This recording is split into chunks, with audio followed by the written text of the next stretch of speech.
Guys, it's Retro Rose here, and welcome back to another Mushy Monday. I am putting Our Life Beginning and Always on pause because they just released an update for Our Life Now and Forever. Um, oh god, dog, let me go back and look really quick. One of my lovely subscribers let me know what was going on. Their name is Clover Gill. I thank you so much for letting me know. And we're gonna check Itch.io really quick.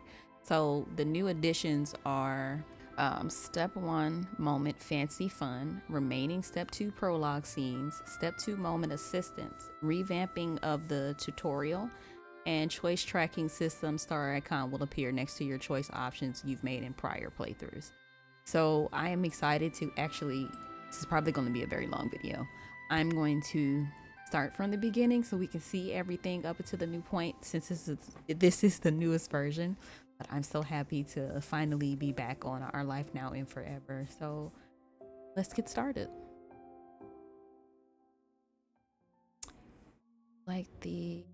Yes. In Our Life, gameplay is divided into steps, which take place at different ages in your character's life. There are 4 years between each step. Step 1, where the game begins, starts at 10 years old. Step 2 at 14, Step 3 at 18, and the epilogue, Step 4 at 22. At the start of each step, you can customize your character by choosing their appearance, name, gender, pronouns, and other information. Almost everything can change at the start of a new step. Our Life is played from a first-person perspective, so you won't see an image of your character next to the other characters. However, the character you create here will be shown as an icon in dialog boxes and across the UI, and your appearance will be referenced in game. This demo currently includes scenes from Step 1 and Step 2. Okay. I have a picture of myself previously. Since I was just kind of fiddling with it earlier, I kind of know what I'm going to do. Probably going to skip a little ahead on that. Oh, it looks so cute. I'm so here for this. Yeah, shrink myself a little bit so y'all can see. Ew. Let's see. And glasses are on. Everything is all set. Okay, cool. Did I have anything? No bandages, no nothing. Extras. Scars, mole. Other. I think we're all good. What's this? Oh, this is cute. I like it. Okay.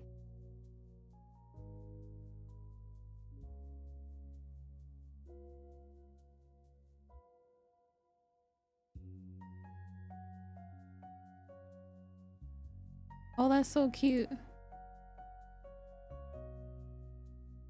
That is adorable.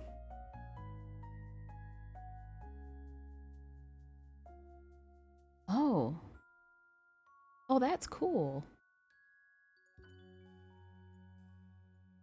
Okay, I'll leave that alone. Okay, yeah. I'll leave that alone for right now. Because I am right-handed, and we're going to...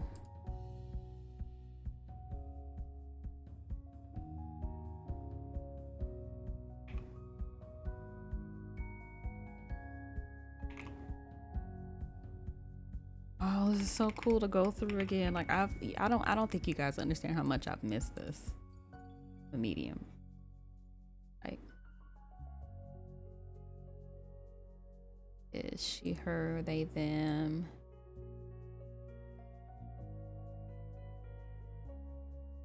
%60.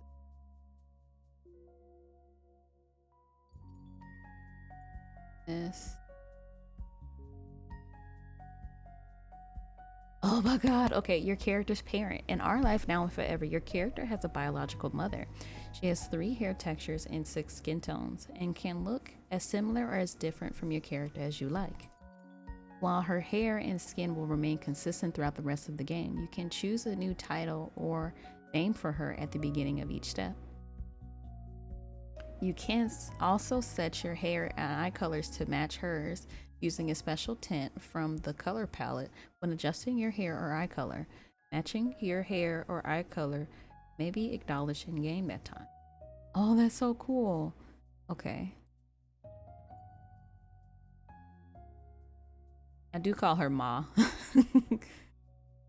um, okay. Change your eye. Ah, they did just say it, and I just read it. Ah. And my sticker is, guys know what the legendary mushroom. Okay. I like this one. Oh, I like this. We're back, you guys. I'm so excited. It says, okay, let me get it together. It looked like fall in Golden Grove, more than any place you'd seen before. It could be in one of your old picture books to show the little kids what autumn was supposed to be. There weren't any green trees or bushes, but there weren't just bare branches yet. It was almost the same as normal. All that had changed were the colors: red, orange, yellow, brown. Even the blue of the sky high above your head seemed different than it did in the summer. It wasn't as bright either, as though it had gotten tired of sparkling by this late in the year, or like it was even farther away from you now that you were in this place. The plants and sky didn't get this way where you lived, where you used to live. Your thoughts continued to jump around while you stood there in the big circle of street at the end of the road. It was a weird path to you. It couldn't take you ahead or to the sides or anywhere else like most streets you'd gone down. This one only came right here with those big houses. In view in front of you was something you'd only ever see in photos before, some stapled together papers that advertised the little house being for sale. It had been a picture book to you until this day. Now you knew that it felt like fall here too, because it was cold outside. Chilly enough that you sometimes held your eyes closed for a few seconds longer than usual to try to keep your eyeballs from feeling like they were going to freeze inside your head. This was a real place. The icy air around you said, and you were really in it, and it was where you were going to stay. That was new. Your ma and you had lived in apartments before, and never for very long each time. That was until she had gotten a big job in this not that big town and bought a big house. You wouldn't be going anywhere else for a long time. Now, in that moment, you couldn't imagine being there forever. But that's just the way it was. The old tan house at the very end of the long, round road was now your house, standing tall with two others by its side. Those buildings were homes too, with their own people living inside, and those people in those ancient houses were going to be your neighbors. Oh, making choices is so cool. Throughout our life, you can make many choices and shape your character's personality and relationships to the people around them. The other characters may remember and bring up information they've learned about you later. In our life, there are no right or wrong answers. You can choose to be upset or angry, or to reject invitations, or to dislike other characters, and these choices will affect the narrative. But there are no bad endings in our life.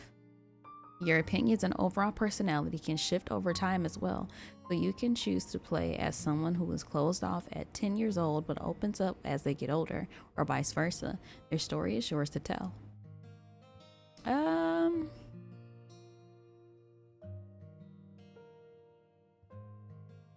Hmm. You felt mixed up inside. Would it be better this way, worse, something else? You didn't know what to think.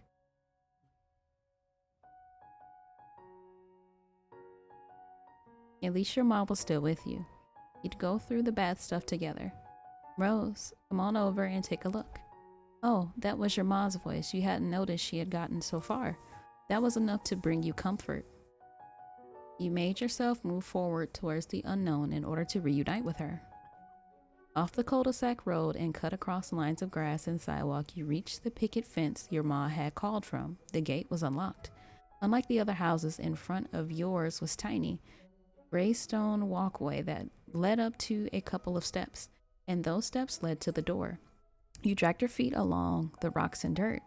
The small private path was more uneven than you thought, and the tip of your shoes got caught on the raised edge between ground and stone. It caused you to stumble up the line right before arriving at the end of the rocks. You steadied yourself before carefully going up the tiny stairs. And there your ma was, standing at the edge of the porch, arms folded and waiting. She must have been moving around before, because the shiny opal earrings she had on were twisted from side to side a bit. You knew they were real opal stones because she told you before when she first got them. She also told you a long time ago that her normal name, not Ma, was Opal. Her clothes were the colors of a cloudy day after the rain had already come and gone. The kind of day that could be cold and bad or really relaxing and comfy, it depended. Wondered which way she'd looked at it from. You didn't know. The rest of her, though, was so much more bold, especially the matching purpley cranberryness of both her hair and eyes. There weren't a lot of things out in the world with that color that could feel gloomy. Ma smiled at you. It made you feel as soft and warm on the inside as your ma was on the outside. What do you think? It's a pretty place, huh? It's beautiful. It's beautiful. I agree, my dear. Her mouth stayed in the shape of a smile, but her eyes and eyebrows changed, bending in a way that made it seem like she wasn't really smiling, or was some kind of smile. She put a hand on one of the white painted pole things and kept the porch roof from falling down. Her fingers moved along it. Won't be too much longer. The real estate agent should be here to hand over the keys in a couple of hours or so. Then it'll be official. We'll be the newest neighbors. Then it'll be official. We'll be the newest residents of Golden Grove. You shifted your weight from one foot to the other. This was a big deal to your mom. Her whole life was changing too. You hoped it wouldn't be a mistake. You didn't want your mom to be sad. Well, you've seen the yard and the outside. You don't have to wait here the entire time. How about you go look around the rest of the neighborhood? She bent down, placing her hand on her knees in order to speak directly to you on the same level. It's a safe town, especially this area. You'll be able to play freely out here. You perked up at the suggestion. Ma went back to her normal way of standing, with her head high and arms folded. That's the spirit. Enjoy yourself. Just don't stray into any other streets, okay? Yes, Ma. Thank you. I trust you. With that, you flipped around, bounded down the steps, and went back towards the sidewalk, ready to explore. Oh my God, it's good to be here again. Your shoes really squished into the dirt part when you crossed from where you were down to solid road. The smell of grass and rain softened ground, crisp, though somehow also kind of musty, hung in the air, bringing a whole new year of school with it. You were going to be a 5th grader. It would be completely different from being a 4th grader, and not just because you'd be attending a new school. You'd be in the highest grade of the place. Maybe that was why your mom was so sure you could just do this by yourself. You were growing up. Not everything about that was a bad thing, you guessed. Then before you took one more step, there was a faint tap against your shoulder. It was barely stronger than the wind, but it was definitely something, and it was completely out of nowhere. Then before you took one more step, there was a faint tap against your shoulder. It was barely stronger than the wind, but it was definitely something, and it was completely out of nowhere. You jumped in the air out of shock. Both fists went up defensively. Nothing was going to get you, and you ready even if it tried. Rapidly, you ping-ponged your gaze from left to right, trying to get a glimpse of the poking predator. No one was there. The neighborhood was empty except for you. You would have settled on it being a mystery forever if you hadn't noticed that there was a thing left behind from the encounter. Sitting there in between the muddy brown blades of grass was something new. A paper airplane? Who would throw this at a stranger, and why would they disappear after doing it? As you considered those questions, your gaze shifted back towards the right, the side of the street where the tap came from. Whoever sent this to you had gone that way. The paper didn't feel the same crinkly, crackly way most normal paper did. It was thicker somehow, almost like a piece of cloth. It was cottony. It wasn't the only part that stood out. The page was a tan color with dark brown lines, not white and blue or white and black or something regular. More questions to add to the confusion. Where would paper like that have come from? You turned the paper airplane around in your hands and squinted your eyes keenly. There were pencil markings on the underside. The paper had scribbles or maybe even letters. That was enough of a sign to undo the shape someone had put together. You pulled at the flaps of the plane and flattened it out between your palms the best you could. It was true the paper airplane had a message. Well, maybe.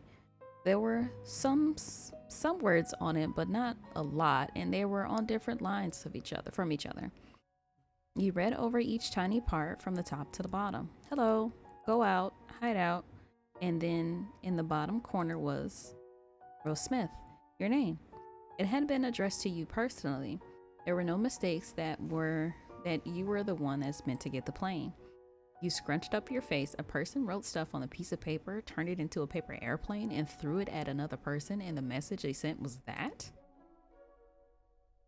This was a mystery worth solving. Maybe the words were a code you had to break. You were going to get to the bottom of this. Someone or something had to have sent this to you, or maybe you weren't going to stop until you found out who and why. Past the parts where the light shone through the clouds and parts where it got darker, you began your investigation by heading in the same direction the paper had hit you from. The half circle of houses was out of sight by the time the normal sidewalk ended, and it really ended.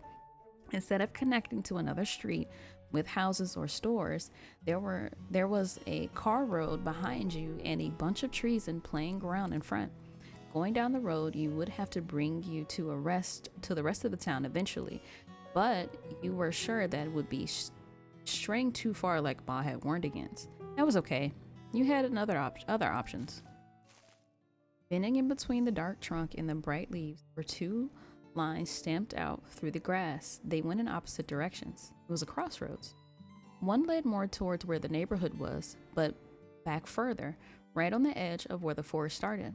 The other one went completely into the trees, a walking path for people who lived here. You stood there at the start of this turning point in the woods, in your life, feet poised to move over the stirring thicket floor. You knew exactly which one you wanted. There was a path here, and that was definitely more worth trying than the other. You were sure of it. Something inside of you just told you so. We'll go down the right path. And your quest continued. The path ended up being a kind of trick. You ran out of dirt to walk on after only a minute or two, and it became plain grass everywhere. Luckily, you only had to keep following the curved bend of brush and tree trunks that separated the forest from not the forest to know where you were going and where you had planned to go. Then, as you strolled even farther, something came into view. You almost didn't notice it at first. Stretching about as high as the trees and made out of practically the same color wood was a tower sort of thing. The bottom of it was almost an empty space with the thin stick poles at the corners and only one full wall. There were little fake rocks stuck on the boards of the wall inside, probably for people to climb on. Above was an actual floor with a slanty roof and railing around, some ropes dangling off of it in multiple places. The thought came to you that this had the same feeling as a tree house, except not in a tree. It definitely wasn't a real house. You might have found a local playground.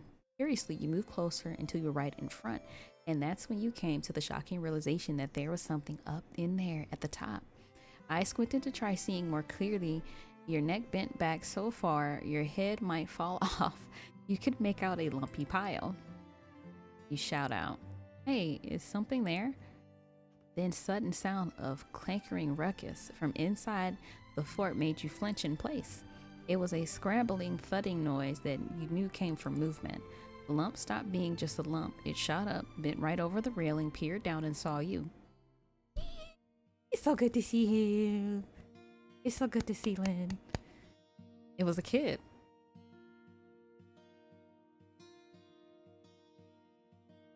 Who were they? That's all you could wonder. The silent standoff of surprise played out between you and the stranger. Then altogether, one half of their mouth, one of their eyebrows, and one of their hands shifted upwards. That lopsided pose they had and the fact that they were at the top of the tower made them seem pretty in charge here. Who are you? Why are you in my backyard? Oh, they were in charge here. I'm Rose. Hi, Rose. At least they pressed the palms of their hands hard against the railing, then used it to kick their legs up over the sides and throw themselves right off the fort.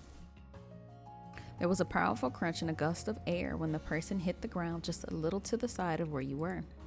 They landed on their feet, crouching into a ball and making the hood of their jacket flip over their head from the impact of falling so far.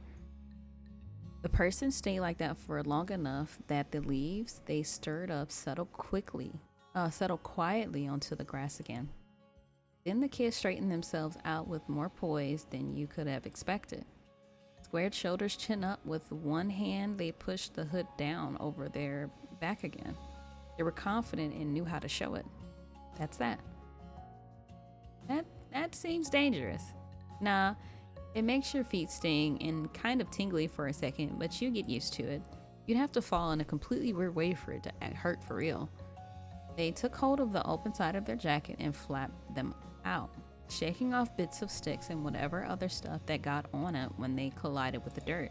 Anyway, they shifted their head around to get their hair back over their shoulders the way it was before, then jabbed a finger into their own chest. I'm Mr. Kuei Lin. Kua Lin. It means both of Q's arms spread out openly, gesturing to the wide world all around. Autumn, nice to meet you. What's your whole name?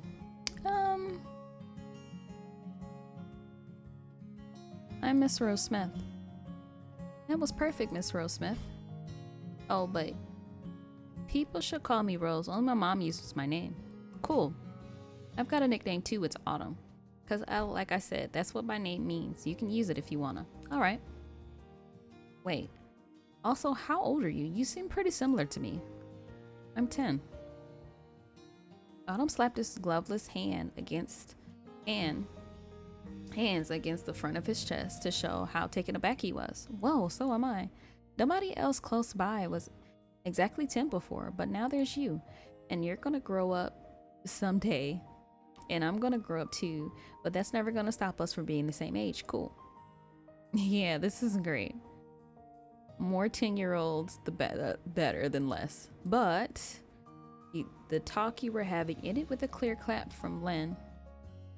I feel like I'm gonna jump between Lin and Autumn, but I'm mainly gonna call him Autumn because I believe in my previous playthrough I called him Autumn. Excuse me. The talk you were having ended with a clear clap from Autumn to bring it to a close. Now that we're people who know each other, I still want to hear what you're doing. I've lived my whole life in this town, in this neighborhood, in that house, and I've never seen you anywhere. There's got to be something going on. Well, you reached right into your pocket and presented the mysterious paper to Autumn, wanting your own explanation. Before you even said anything about it, Autumn wheezed with a tight grimace. He looked as stiff as the wood tower behind him, just like that. He stammered and babbled and pointed his fingers all around the space that was sort of in front of you until the word finally came to him. You're a sorcerer. What? No, wait. Autumn threw his hands up higher towards his shoulders and in sudden movement, making sure nothing interrupted his train of thought. You're a thief. That's why you're here, to rob my house. Why do you sound so excited about that? You think I'm going to rob you? Because I figured it out and I caught you. Do you really think I'm a robber? He got all fluttery with his laugh and waving his fingers. No, you're just a kid, but you've got some tricks. Autumn took one of his hands inside his jacket. He moved it around in there, humming the whole time. There was some kind of secret pocket or compartment in that coat. Aha! Just as you thought. Then he removed his hand and he was grabbing onto something. It was a little notebook. The edges were bent up and crumbly, probably from being squished a lot of ways and a lot of times. And there were papers sticking out in weird ways that made you think they weren't even attached to the book anymore. They were just smashed between other pages to keep them in place. But the thing you noticed the most were the colors, tan and brown lines. It was the paper from the paper airplane. Autumn flipped open the book, tapped in a slow, considering rhythm at the front page with the back of his knuckles, and said what you wanted to know without you having to do anything. That's my special paper with my notes on it, but it's not in my notebook. It was in your pocket. You must have done the thing that sleight of hand. That's what you did to snatch my stuff in the blink of an eye while I was standing right here. So you're a magician or a pickpocket. That's all it could be. He shifted on his feet, putting one hand to his hips and using the other to make a wagging gesture with the notebook. Autumn was really confident in his accusation against you. Can you show me how you do it? But that wavy motion Autumn did was too much for the old notebook, and it bent in half upward and downwards in the momentum of its owner's arm. Some of the paper slid out. They drifted to the ground lightly, in the same way leaves fell from trees. You stared right at them, sitting there freely like that. Autumn didn't.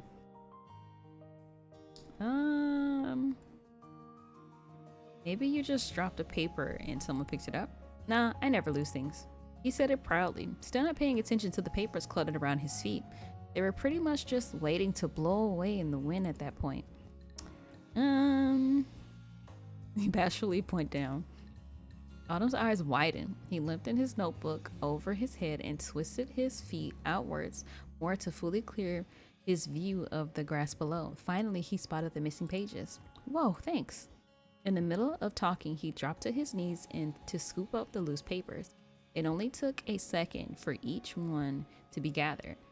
He leaned off his knees onto his butt to make a little oof sound.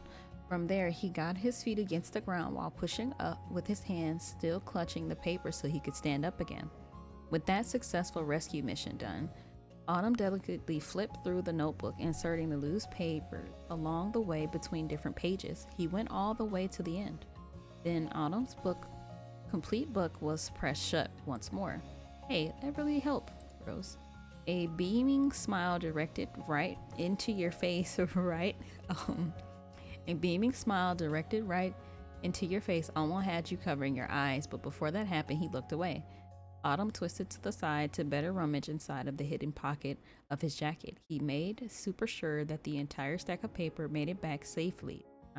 He heard a sigh of relief. In an even swooping move, Autumn tilted his head back over his shoulders to reveal his face again, and the bright expression from before was completely gone. He had a smirk again. I'm crying. So did you see that? I don't lose anything. Oh.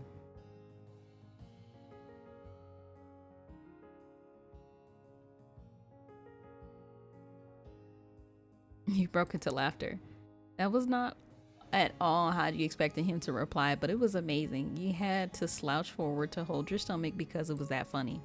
Autumn's fun with your reaction came out as a set of snickers. His cheeky mood drifted away once those were done. When Autumn tilted his head back towards you, he was quiet and thoughtful. This is a very mystery. My paper vanished and a brand new kid appeared in my backyard all out of nowhere. I don't get it. Autumn, I'm your neighbor now. I moved into the middle house on the street. Oh, the new neighbors. That's right. That's you. It makes more sense. Then Autumn shook his head side to side, flopping brown strands of hair around, trying to sort out his thoughts. But if you're just my new neighbor, not a thief or sorcerer, how do you know that that was my paper? I didn't know. Not for sure. What? You were showing my notes off to everyone you saw in the world? Yeah, that was kind of the idea. Huh? You breathed in and let it out, and then tried to explain the weird situation that didn't even make sense to you. I got here today with my mom. She's waiting for the real estate agent, so I had to go spend some time doing something. I went down the road and a paper airplane hit me in my shoulder and nobody was there. Autumn nodded along, probably not getting everything you were talking about, but curious enough to keep listening. I picked it up and opened the plane and saw stuff written on it. I thought the person throwing the plane was trying to give me a message. I've been looking for whoever did it since. When I met you, I had to check if you were the one who did it. You went over the steps that led you to this point as best as you could, and Autumn joined in with the conclusion. It wasn't me who made any airplane, but the page and things on it are mine. I, he didn't make it? But he put his hands on his hips and thought hard about the info he learned from you. That means someone else somehow got a piece of paper from my notebook, used that to make the plane, then chucked they chucked at you for some crazy reason. I guess so, but if you are the one who wrote that, how did you know my name? That was on the note. And that's what were those words supposed to be? And what were those words supposed to mean? Hello, go out, hide out, Rose Smith. It doesn't make sense. It sounds like a list of stuff to do. Oh, Autumn cracked a smile and flicked out his arms to start his own explanation. That's just stuff I want to go do. Counting 1, 2, 3 on his fingers, Autumn listed off each part of the letter simply. Hello, say hi to the people around, go out, visit the town or another neighborhood or whatever. Hideout means go to my hideout. Autumn stopped the countdown to pat the sturdy wooden wall behind him with pride. Right here. Your hideout is in your own backyard. If that's the hideout, why would you tell me it's a hideout?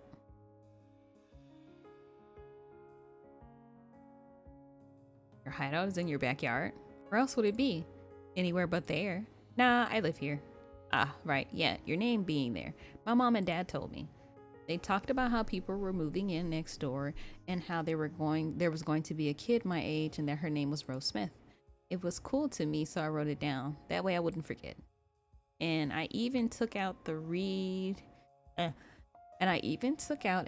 page a lot to make sure I'd be something. And I even took out and read that page a lot to make sure it'd be something I remembered. Looks like I forgot after all.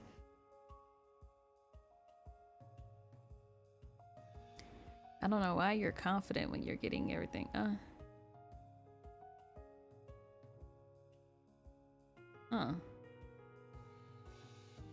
Thanks for trying to remember anyway. You're welcome. I'll remember this time definitely. But I'm going to stick with you now. Whoever took my paper is still out there and we're their target. Maybe you're not a sorcerer or a thief, but what if the paper airplane person is? We'll figure it out and you won't have to worry about anything.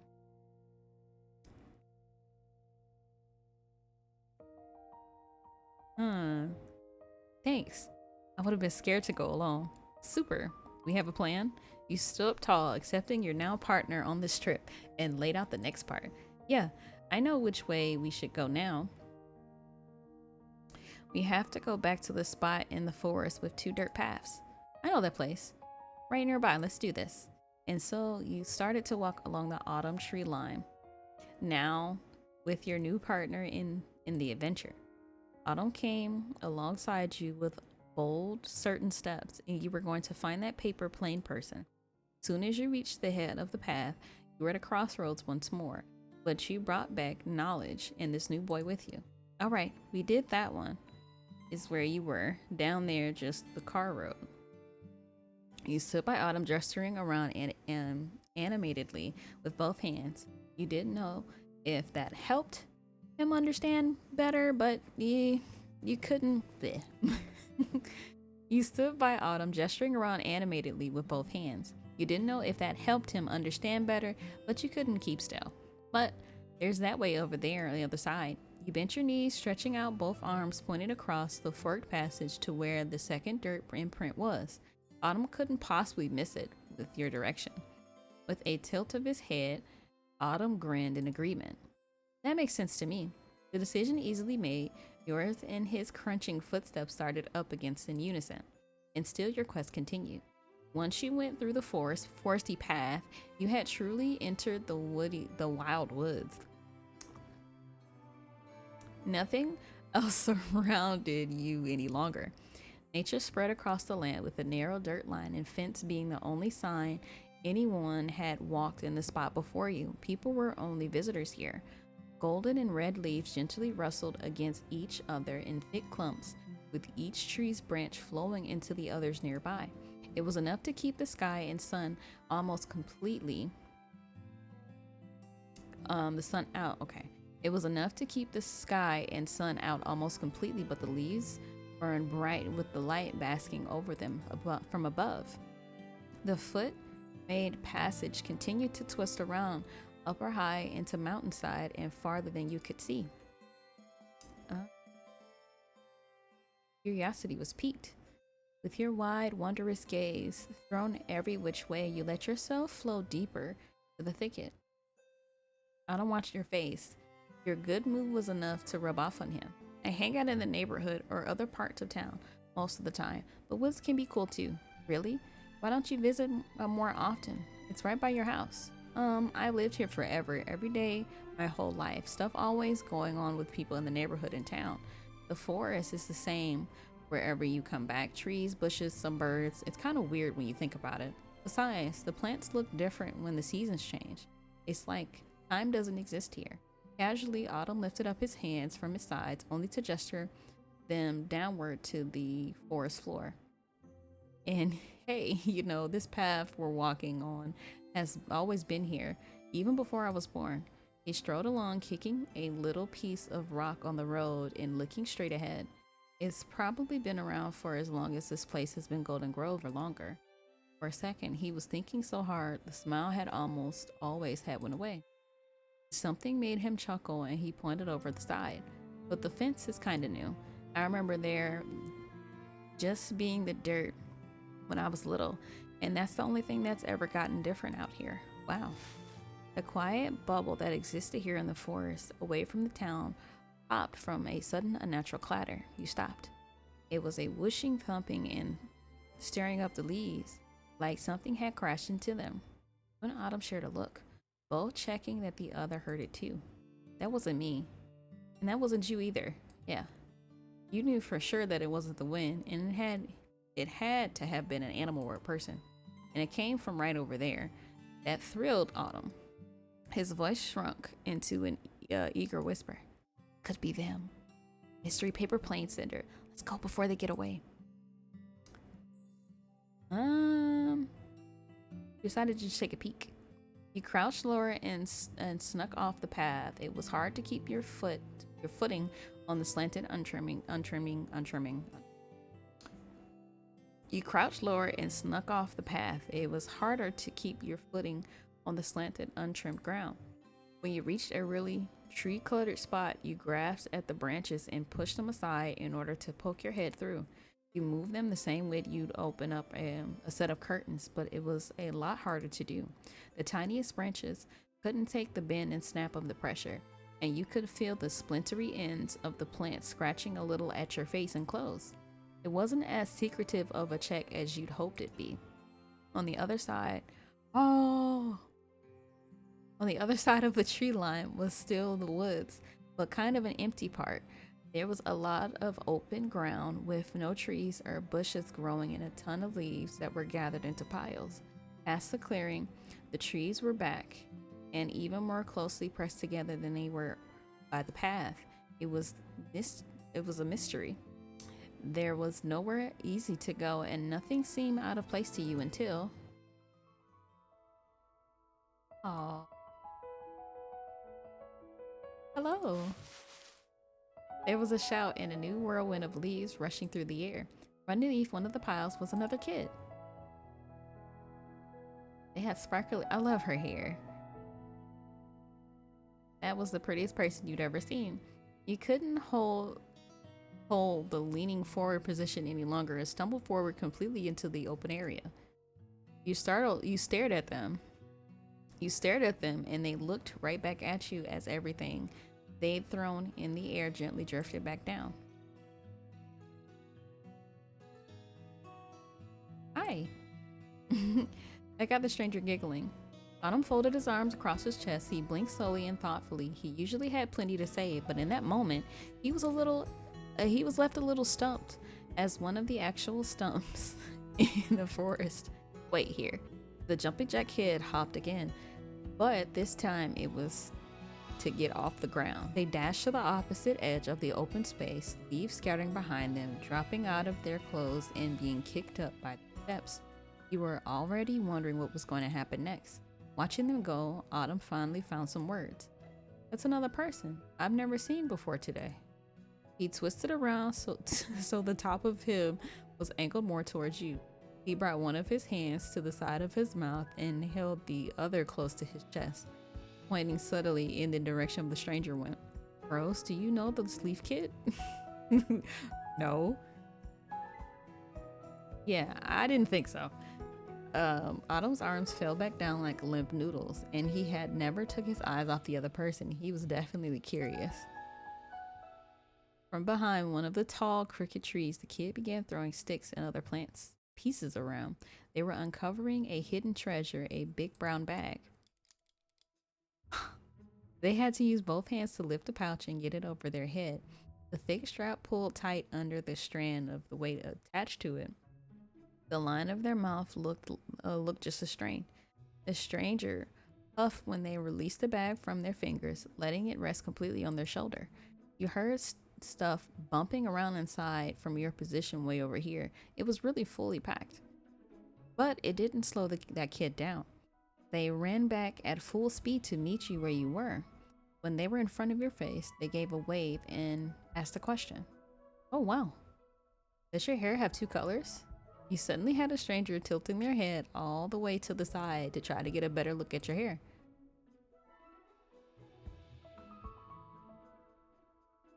It's pretty cool, right? Whoever they were hummed in a happy reply. Yeah, it's fancy. The kid then kept talking like that the whole thing didn't even happen. Hi, are you girls too? Autumn gestured to the front of himself casually. I'm a boy, Mr. Lin. Oh wow, hi. The kid turned their attention to you. Are you a girl?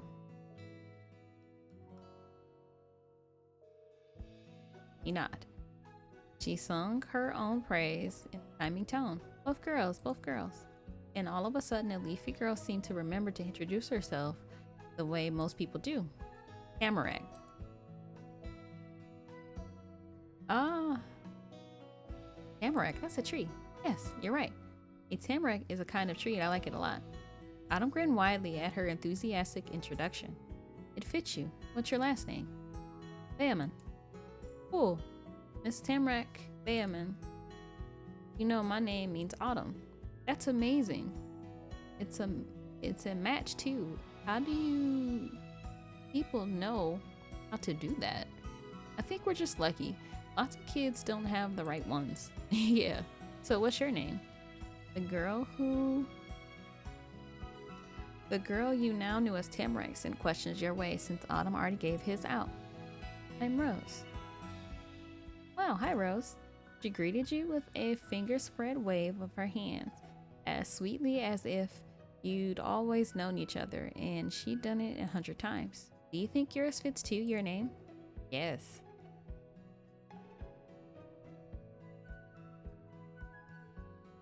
You nod in agreement. But everyone always calls me Rose. Oh, alright. Cool to meet you, Tamarack. Maybe he pointed a suspicious finger her way and made another point with words.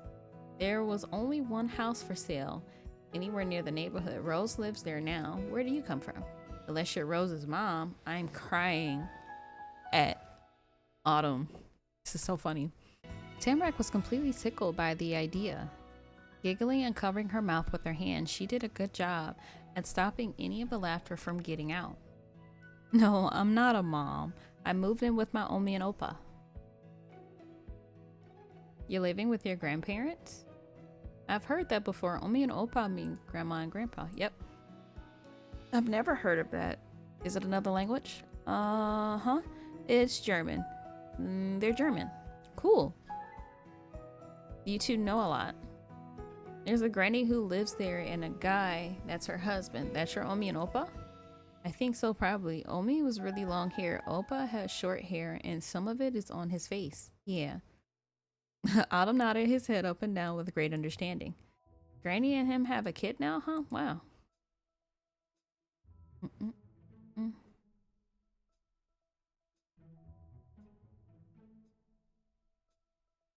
Why did you move in with them? What about your parents?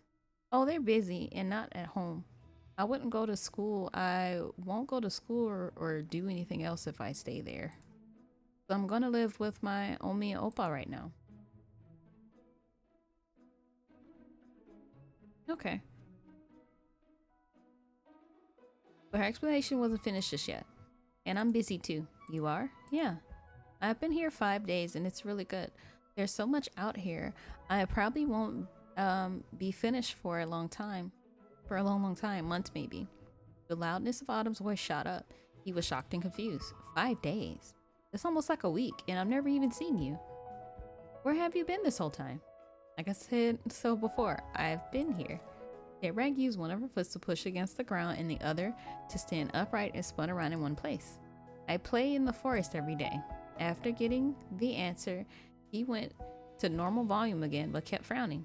Oh, well, you can come with me and my friends if you want to. We hang out in the neighborhood and in town and around my backyard and stuff. If you see us, just walk over and join. You don't have to worry, they'll like you, and you can talk to me if you don't know what to do.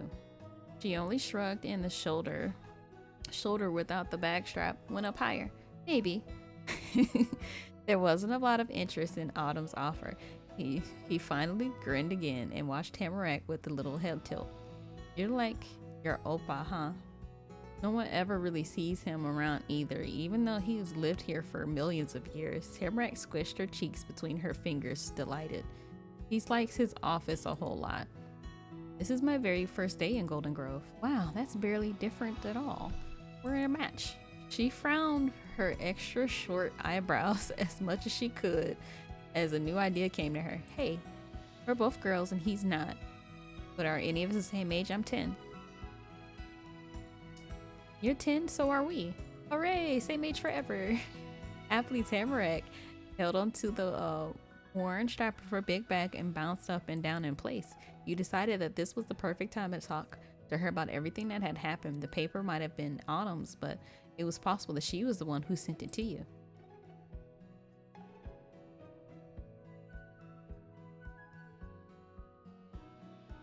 Hey, do you know what this is? She began to cheer louder the moment she caught sight of the unusual color page. You got it. Yes, I got it. It's right here. Ooh. She flung her arm up over her head in celebration, knocking the bag out to one side. It made a thump noise when she swung back against her. My aim is good. You blinked at her in disbelief. You truly done it. You found the mystery person who owed the paper in the first place and the person who actually sent it to you as a paper airplane. Oh.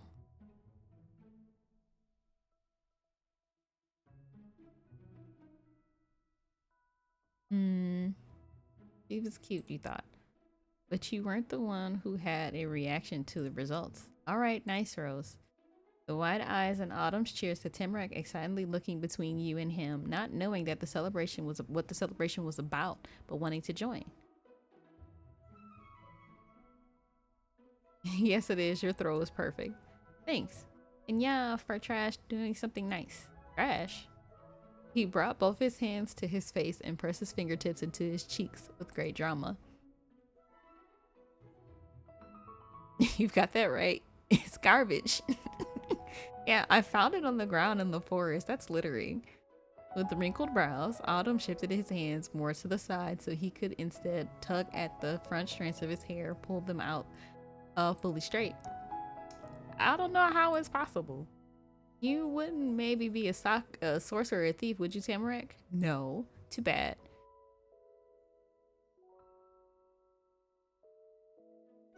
He thought about how he was so funny. Tamarack and you both laughed and sounded harmonizing. Autumn finished his pouch, straightened up, and putting his hand solidly on his hips, he was back to being in control. You know, there's nobody out there who's perfect. I accept my mistakes, and I'm sorry to you, Forrest, for messing up the place. That's really nice of you to say, Autumn. Thanks. I think it forgives you. Cool. Watching the two kids interact, you started thinking about this more and more, going over the whole experience in your head. Your turning thoughts were put on pause when Tamarack suddenly changed the subject. What are you two going to do now? I've got to go back. My mom's waiting for me. And I'll walk Rose there. I gotta make sure she doesn't get lost out there. I should probably see how my Omi and Opal are too. They're pretty old and need help sometimes. She took a big hop closer to you in Autumn, a smiling smile growing across her face as she landed. We could go back together. Yeah. Yes, I was gonna ask that. You relaxed your stance, accepting that this was really over now. Woohoo! Tamarack snatched up a nearby stick off the ground and directed the pointy end forward, where you had come from, to our houses. While chuckling, Autumn used his fist to enthusiastically punch the air. Homeward bound.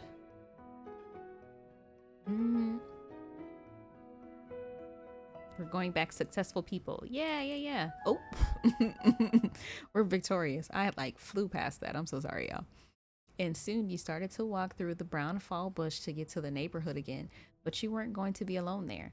Tamarack bounded ahead, bouncing her arms up and down with a stick like she was the conductor of a marching band, while Autumn came alongside with you with even casual steps. You were returning to that house. Oh, so pretty. The new neighborhood had become even more orange toned by the time you finally returned to it. The far off sun slowly sank away behind the tallest mountain in the forest to sleep for the night.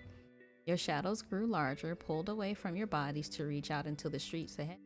The dark shapes morphed and combined with one another as you walked in your own mismatched rhythm. And while eyeball chilliness of the outside world, you got more powerful bit by bit. Tamarack still stayed about 2 steps ahead. Sometimes she was closer and sometimes she got away from you again. She used her stick to knock at the bushes and lamps along the sidewalk. Autumn was next to you, but had switched things up that he was taking large skips backwards. Guess it was to look at you in the face better, or he just thought it was fun. He pointed out the sharpest building on the street as he went. Part of it looked almost like a tower, a different kind than the one in the backyard. See, that's the house from the front. It's great. And that's your house, right? The one in the middle. And Granny owns that even further one away. Cool. The sound of your steps continued to echo through the cul-de-sac until you came to a stop right in the center path you arrived. Okay, this is it. Autumn pulled out an eager grin. We gotta meet up again later. See you, Rose and Tamarack. Autumn flipped around to go the same way he had come with you. He needed to return to the pointy red house with the huge backyard.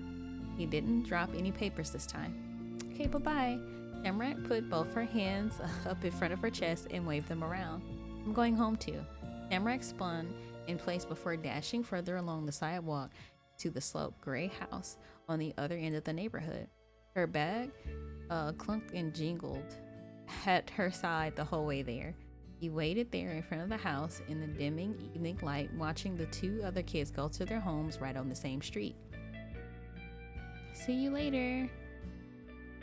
It was cool to meet you too. That was everything. The whole outing was done. The quiet resolution of your first day in this place the 2 encountered at earlier that afternoon drifted through your head. Autumn and Tamarack. Relationship and expression elements. Oh, they've updated so many things and I love it. Tamarack and Autumn are the 2 leads in Our Life Now and Forever. At the start of each step, you can choose what kind of relationship standing you share with them. These relationships are always mutual. For example, if you choose to have a crush on a lead, they will have a crush on you as well. They're so cute.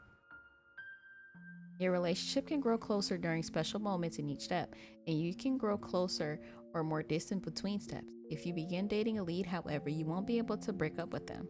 You can only date one character at a time until step 4, where there will be an option to pursue a polyamorous relationship. Wow. That's absolutely new. Both leads, Tamarack and Autumn will never be romantically involved with each other. In this demo, there isn't a yet opportunity to date either lead. You can also choose expression elements to influence how you and the other leads interact with one another. These do not have to be mutual and can change the beginning of each step. Autumn and Tamarack's expression elements towards you are fixed in step 1, but can be influenced in later steps by your choices or manual adjustment. Okay. Okay. So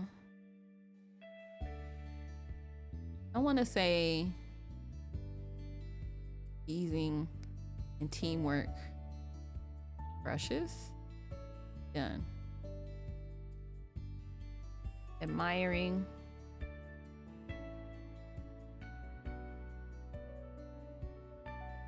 and teamwork. Friends. Things are so different for you from just the morning when you left and went on a drive to move. Before then, you'd never been in Golden Grove. You'd seen it only in pictures and hadn't known anyone who was a local there. But here you were, a person who lived in the town that was friends with the neighbors on both sides of your house who also lived here. Were you friends? So you thought. And even though he wasn't here anymore and a bunch of other things had happened that day, Autumn was the only thing on your mind. What it was like when you first saw him over the tower, when you started to talk to and know him, all that stuff with his notes and papers. He was special. The air outside kept getting even colder, but you were so warm on the inside. It was nice and comfortable in the place you were. Yet even more lost in your imagination, you wondered when you'd get to see him again. Rose, is that you? Your mom called from over the fence. Coming. You bounded forward and passed through the gate. Ma had left the porch and was there to meet you. Thank you for coming back. I'm sure you were having an exciting time out there. I met people, Ma. It's my age. I'm so glad. I look forward to hearing all about it. From strength to strength, we've got the key to the house. The agent finally arrived about 20 minutes ago. He's gone now, but I haven't peeked yet. Both of us should be here for this. It's your house too. Yeah, this is our house now. Absolutely. Come on. Ma turned to go and slipped the key out from her sweater pocket. She gestured with the other hand to follow. Your ma led the way as you went back to the stairs. The key fit perfectly into the hole on the door, and Ma smiled the sound of unlocking click. Carefully, she leaned forward with her shoulder, giving it a nudge, unsure if the best option for the ancient door was an extra force or extra restraint. The house opened with a creak. Air came out through the front like it was exhaling. Ma let out a breath at the same time. Over here, Rose. There's a space for you to get a little closer. You can see inside from here. You scooch towards your ma's side in the doorframe. It was then that you noticed that there was a mat at the door. It had a light color and kind of hard but fluffy texture. That sort of mat that get dirty looking right away when it was used, but it was still clean and nice. It hadn't been worn down, and it's like all the rest of the building. This part of the house wasn't just an old thing left behind by other people who didn't need it or want it anymore. Someone must have put it here for this happening. Your ma and you moving in. Written across the top it said, "Welcome home." Ma softly tapped the top of your shoulders, bringing you back into the moment. She kept the hands there, leading you ahead of her. The two of you walked through the door. Everything in the air was still. The wind was blocked, but it was practically as cold inside as it was outside of the house. Ma shifted forward cautiously, feeling around for a light switch. Got it. The dim light from the ceiling sparked on in an instant, and there was in front of you as old-fashioned living room furniture. The house had furniture that came along with it, but it wasn't a set. The pieces were mismatched, each chair, table, bookshelf in different colors. They were covered in transparent sheets of plastic and in dust. The room had a real fireplace made out of brick, and in the back you could see the staircase going up to another floor. Beautiful. It's even better than the photos. So much potential inside these walls.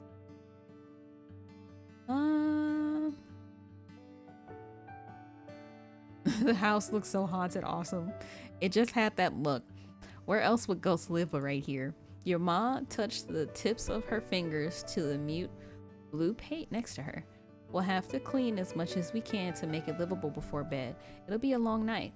We can unpack more of our things tomorrow, though. It'll be doing too much of that. I'll be doing much of that on my own. You're going to be busy.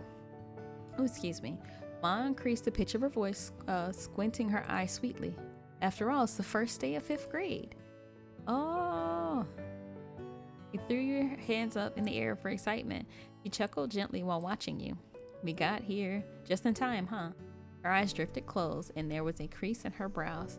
She seemed further away without having gone anywhere. Even if I am here early for the job, I'm not going to make you a full week late for class.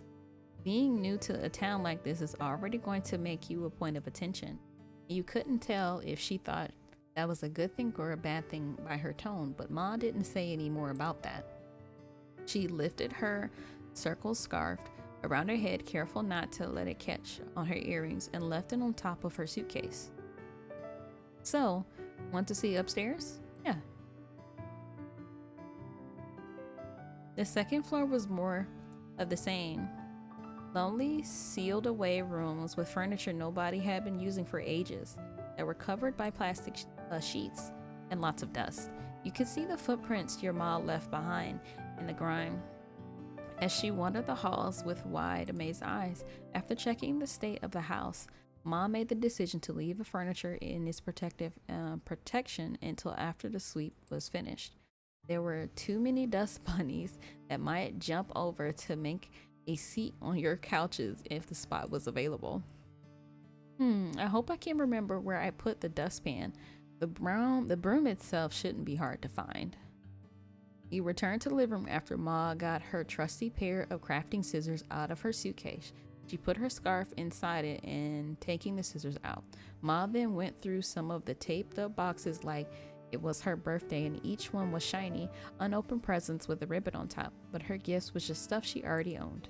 One by one, she took out supplies that had been brought for this very moment, setting them around her legs on the floor whenever there was space. She then divided them out into separate piles. A pair of yellow gloves, a fluffy fresh duster, a bottle of cleaning spray, and a full roll of paper towels. Ma had set of her own, and other was for you. You were going to need them. There was only one broom and dustpan that she did successfully find. We're going to go take turns using that. The first move in the make the house a place people can actually live in plan was yanking open the streaky windows to get some airflow again. Though before even that, you had to get the locks on the window themselves to come loose. You dug your fingernails in between the base of the window frame and the latch, pressed against it, forcing it to move against its will. When the lock clicked into place on the opposite side, you shoved the window up with both hands. Your gloves were already patched with filth. The icy crisp breeze that flowed in from the outside was a lot more welcome to this point. You got a good look at the neighborhood while catching your breath. Streetlights had come on, but you then let the window there to do its job and go back to yours. Two of you went back and forth and up and around the house to open up everything that you could.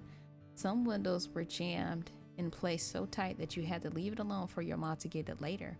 The next point on the list was to somehow scrub down the floors, walls, counters, and every other inch of space where dust could settle, which was every inch of the entire house. You picked a spot and gave it a sweep with the fuzzy head of the duster. A nice line of clear wood followed behind your motion. The pattern continued for a while, and whenever the dust layer was gone from the spot, you go back over it again with the cleaning spray to really make it shine. Your mom was able to track down and turn on the heater, not that you could tell the difference with all the windows open. Eventually, you had a short dinner break with your mom, standing around in the kitchen together with two of you as dusty as the rest of the house. It was packed meals from the car. Simple sandwiches, fruits with thick peels that wouldn't get smashed on the drive, little bags of granola and pretzels and juice boxes. There were no groceries. The rickety fridge was off and totally empty when you checked. It was a relief there was nothing gross in there. You had prepared for the worst for such an old, actually abandoned house, but there wasn't a single bottle of nasty ketchup or a box of unknown leftovers or anything. The trash from your food was dumped into the same giant black trash bag that you'd been throwing piles of gray-stained paper towels and wads of squished together tape in for the whole night. Somehow the bag was getting full, even though it was big enough to fit your whole body inside. It was a mark of how much work you'd already done.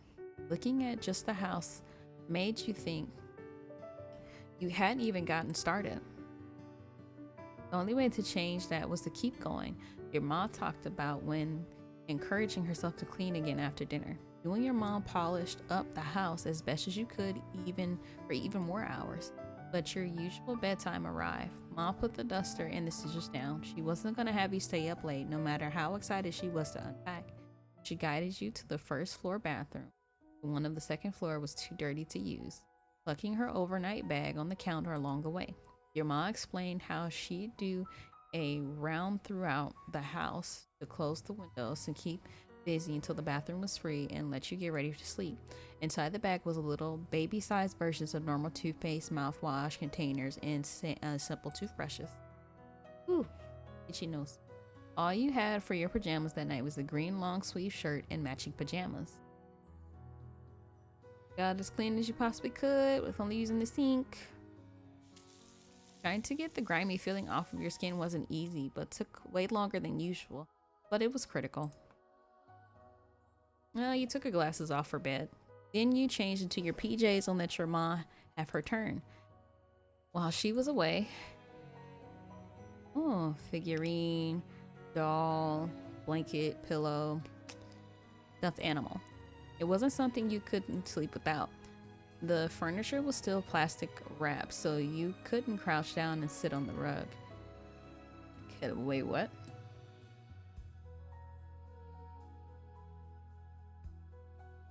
The furniture was still plastic wrapped, so you could crouch down. You could crouch down and sit on the rug. Okay. Ma returned in only a couple of minutes, wearing her purple pajamas, and she also had sleeping bags tucked under each of her arms. She shifted one forward to hold against the front of her chest and dropped the other one onto the floor. It landed in a puff. That'll be mine, your ma noted while trying to untie the band that kept the sleeping bag together in a roll. She pulled and pinched at the knot. When it didn't budge, she lifted the bundle to her face and used her teeth to pry the thread bands apart from each other. She got it loose and victoriously flapped the bag all the way open. She laid it down in a clear spot on the wooden floor. There you are, Rose already. Okay.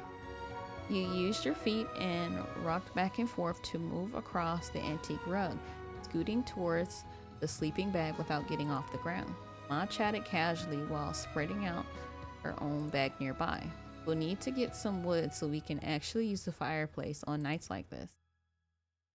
Did your mom know how to use fireplaces? You never seen one in person until now, and so far, you'd still never seen one that had a fire in it. Luckily, the house was warm and cozy, even without that, since the windows stopped letting the chill in. The heater worked.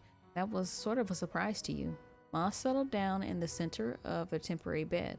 She sat cross-legged with her back solidly straight. Her hands came to a rest on the tops of her knees, and she made direct eye contact with you. Thanks for helping with the house today. It'll be home before we know it at this rate.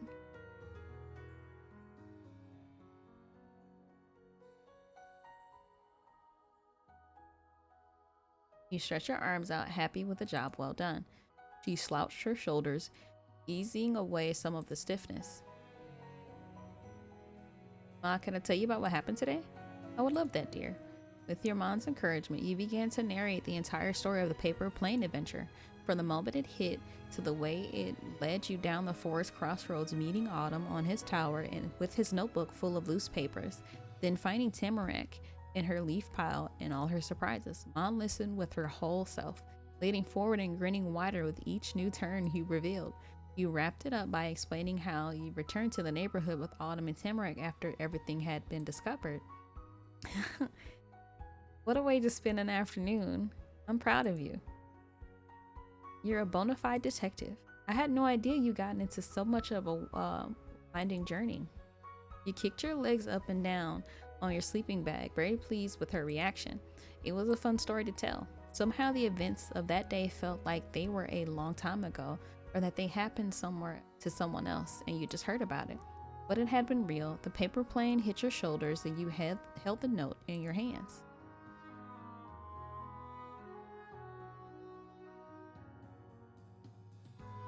You saved that paper with your things as a keepsake. It had a nice memories that went with it.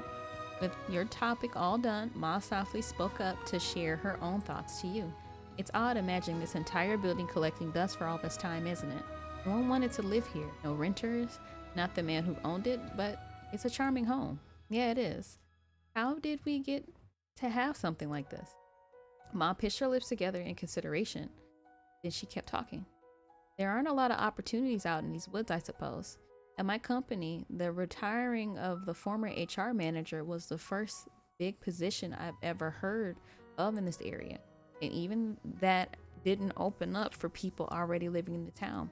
I asked her to relocate to take the position. Creases grew around her eyes the more she thought about it. She caught herself before a frown could follow. Oh, but it's not an issue. I'm grateful. We'll find our place in the slow pace of Golden Grove, and at least we'll have each other regardless.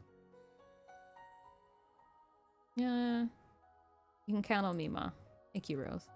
Then your Ma stretched her legs out fully across her sleeping bag, wiggling her toes inside the black socks she had on. Seeing Ma right there on the floor with you was cool, but didn't hang out together during the bedtime like most nights. It was special. As you thought about that, your eyelids were trying to tape themselves up with the sticky, gritty stuff your eyes made when it was extra late. All right, dear, you should get inside the sleeping bag now before you blink out on top of it. That sounds like a pretty good idea. You scooped your stuffed animal to your arms. You shimmied into the open end of the bag. It was made out of a fabric that was so smooth it wasn't difficult to do. You moved further down until the edge was at your chin. You were wrapped up like a loaf of bread in the grocery bag. Ma got to her feet, taking a short jog over the far wall of the room. She lifted a finger to the light switch, but kept her gaze down on you. The expression on her face was gentle. Good night, Rose. Good night, Ma. The room went pitch black with a click. While your eyes were trying to adjust, you heard a shuffled noise of Ma. She joined you on the floor again. Noises soon stopped. Ma didn't talk anymore.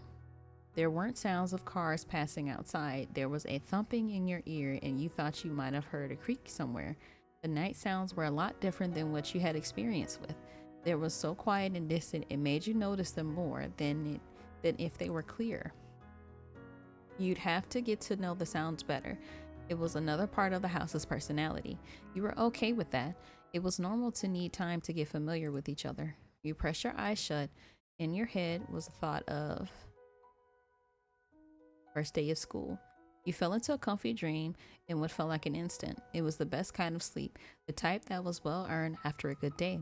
Then your second day of Golden Grove arrived. Character outfit and dress up. During the game, occasionally you will get the opportunity to change what you're wearing. You may be able to take off accessories or outer layers during other moments. If you don't want to bother with changing your outfit, you can toggle these sections from the detail screen. Click info on the right to find it. Okay. I think I'm fine with what I have.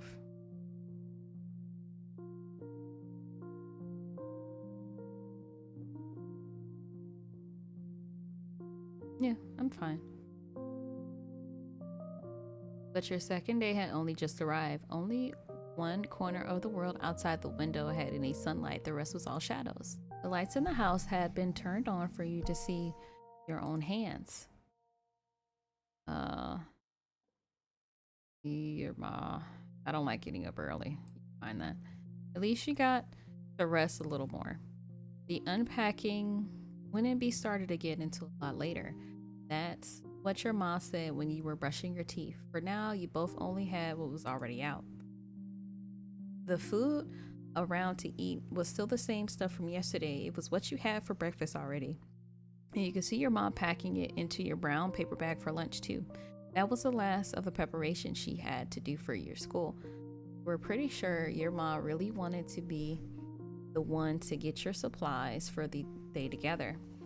She put a stack of staple papers, a notebook, a pencil case, a ruler, and more into your backpack. Ma had kept the pack on the middle seat of the car to make sure it would be right there when it was time to use it for class.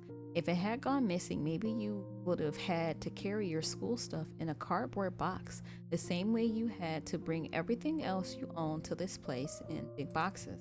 You watched for her from your comfy spot of your sleeping bag. You had already gotten dressed for the day, but that didn't mean you couldn't sit in bed again. There wasn't anywhere else to. Soon you'd be leaving the new house and the neighborhood and all the parts of Golden Grove all the parts of Golden Grove you've gotten to see so far. The next stop into the unknown was North Ayers Elementary School. You tried to imagine what it would be like, but the school thoughts were shaken out of your head when muffled thumping sounds filled the air. Ma slowly lowered her full hands down to the counter. At the same time, her head and eyebrows went up. Guess already at this hour?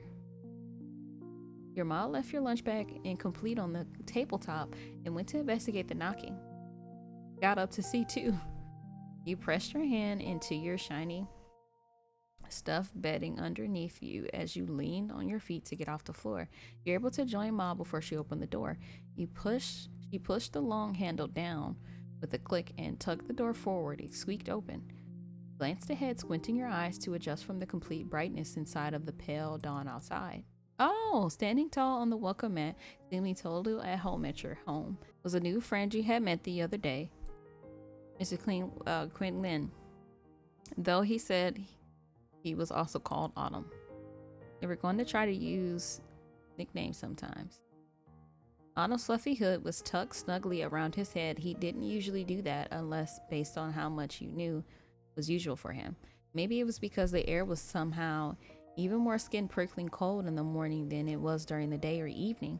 You shuddered from the wind coming in through the opening.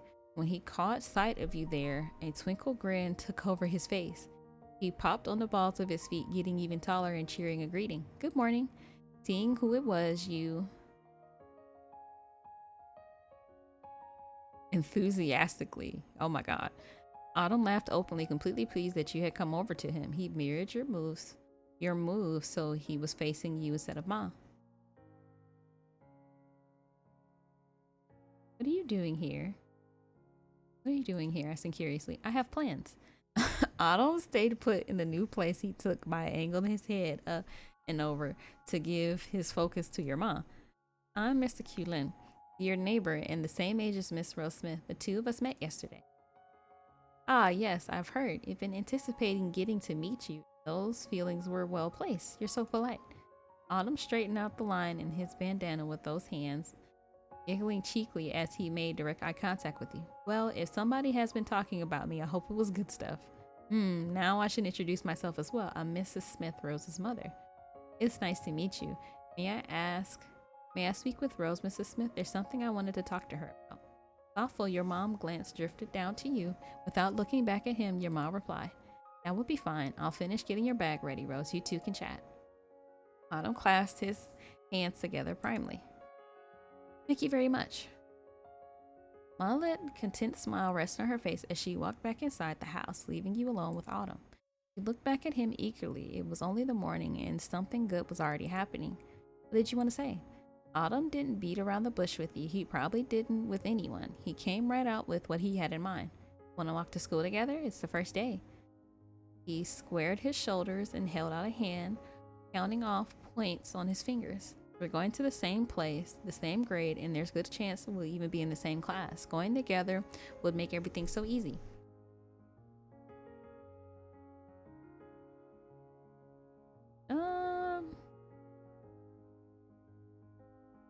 Yeah. All right. He popped up an enthusiastic double thumbs up. And guess what else is a reason for why we should walk together? What? His gaze got sharper, but didn't feel scary at all. The glance was like a fancy cut jewelry rather than a pointy weapon. It's 'cause I want you to be there. He wanted you to hang out with him? So yep, I think it all makes sense that we go together.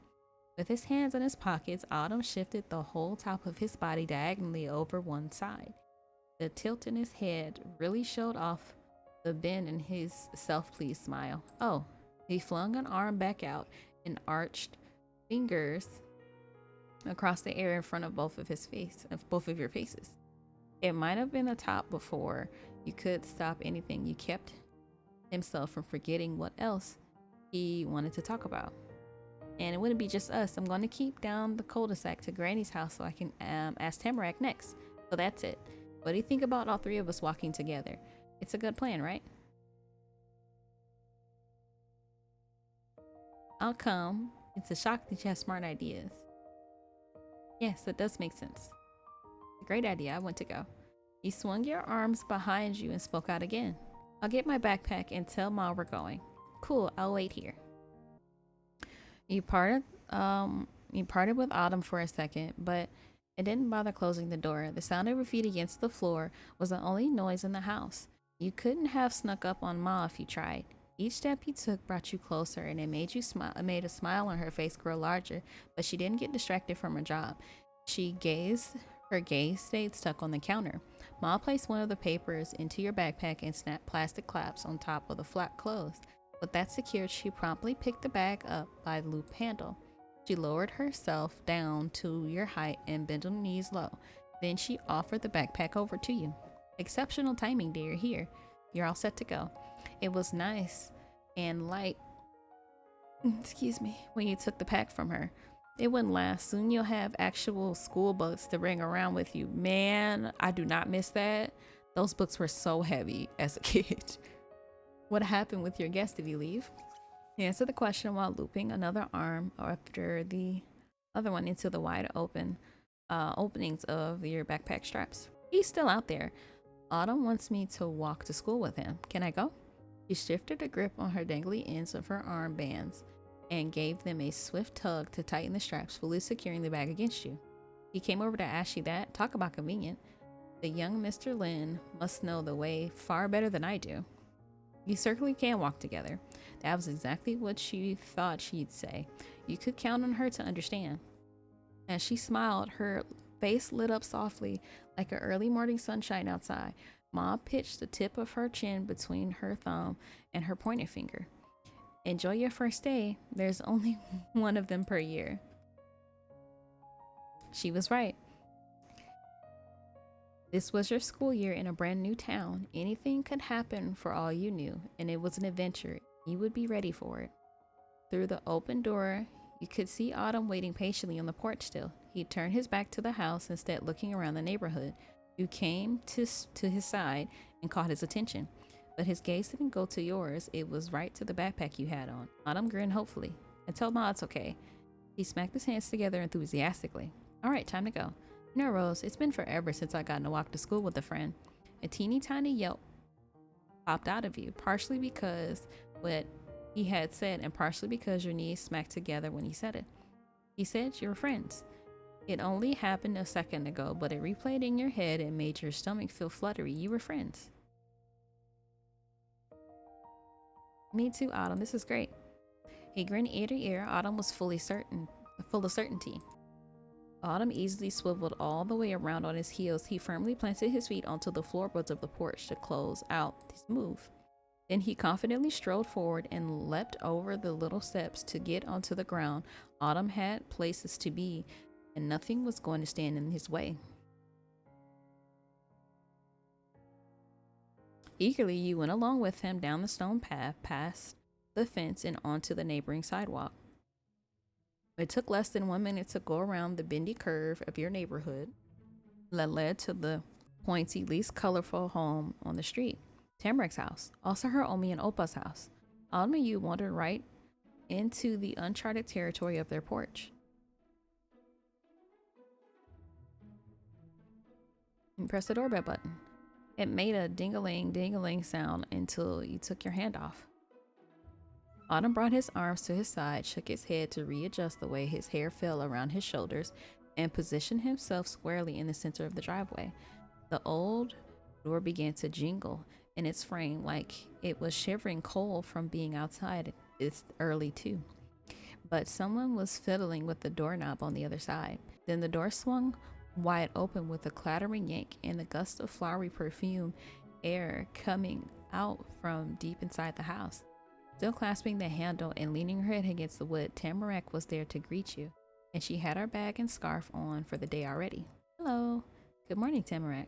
Her eyes popped open, and she hadn't looked to see who it was at the door before saying hello. She could tell who it was from the answer. Tamarac's tone of voice lightened even more. Hi, Autumn and Rose. You're both here? Hi. Good morning, Tamarack. Right. We came here to ask you to go to school with us. I'll follow your invitation with a nod. We're all going that way. It'd be cool to walk as a group.